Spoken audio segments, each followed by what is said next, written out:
the reincarnation of the Pollock sisters. In May 1957, tragedy struck the small town of Hexham in England. On their way to church, 11-year-old Joanna Pollock and her younger sister, 6-year-old Jacqueline, were accompanied by their friend Anthony, a 9-year-old boy. Unfortunately, their journey was cut short and they were struck by a reckless driver. Shockingly, the lives of the two sisters were tragically taken in an instant, and Anthony's injuries proved fatal during the trip to hospital. As investigations unfolded, it was revealed that the driver responsible for this devastating accident was a local woman who was under the influence of multiple drugs. Even more chilling was the revelation that she had intentionally targeted the 3 innocent children, driven by her own personal troubles after being forcibly separated from her own children. This heart-wrenching incident garnered significant attention across Britain, capturing headlines and prompting public outcry. The driver was later admitted to a psychiatric hospital, where her actions and deep-rooted issues that led to such a horrific event were subject to further examination. The community mourned the loss of the young lives and sought justice for the senseless act that had shattered the lives of 3 families. After the tragic loss of Joanna and Jacqueline, John and Florence Pollock, the grieving parents, were left in profound despair. As time passed, Florence discovered that she was pregnant again, and this brought a glimmer of hope to their lives. Yet, John's grief and sorrow led him to a peculiar belief. He became convinced that the souls of their deceased daughters would be reborn into the family as twins. As devout Catholics, the couple found themselves entangled in heated debates over the concept of reincarnation. John strongly clung to his belief in the possibility of their daughter's return, while Florence adamantly rejected the idea. This clash of beliefs created a rift between them, and their once strong marriage was even threatened, with Florence contemplating the possibility of filing for divorce.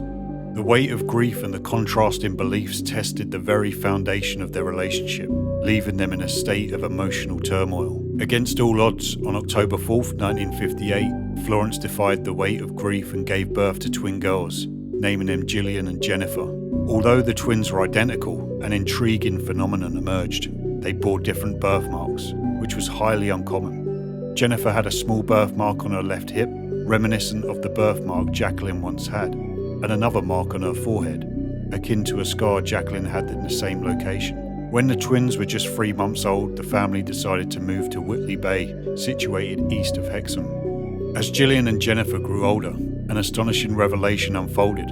They seemed to possess vivid recollections of Hexham, despite never having lived in a small town. Their memory of the place appeared remarkably detailed. When the family eventually returned to Hexham when the girls were 4, something extraordinary occurred. The twins recognized and accurately named various landmarks they had never seen before, such as the school attended by Joanna and Jacqueline, the majestic Hexham Abbey, and even a playground that had been a favourite of their deceased sisters. Astonishingly, they appeared to navigate their way to the playground with an uncanny sense of familiarity, even though they had never laid eyes on it before.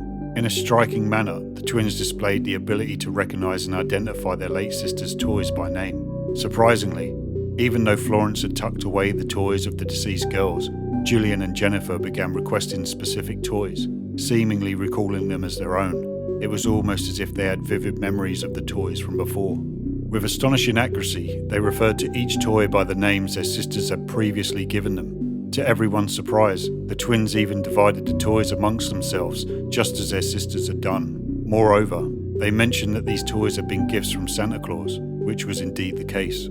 Adding to the intrigue, Florence and John observed that the twins' personalities bore striking similarities when compared to those of their older sisters.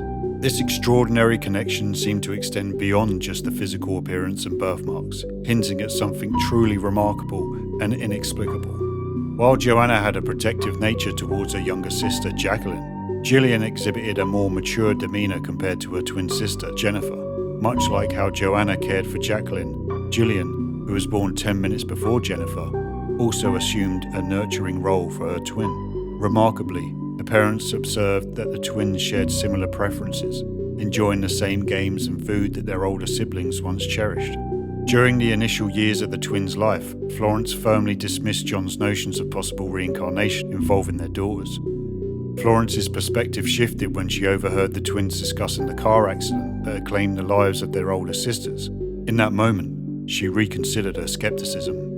On one occasion, while playing, Florence overheard the twins reenacting the tragic accident. Gillian was gently cradling Jennifer's head, explaining, "The blood's coming out of your eyes." That's where the car hit you." On another occasion, Gillian pointed to Jennifer's birthmark on her forehead, recounting, "That is the mark Jennifer got when she fell on a bucket." These eerie incidents left the parents bewildered and opened their minds to the possibility that something extraordinary was unfolding with the twins.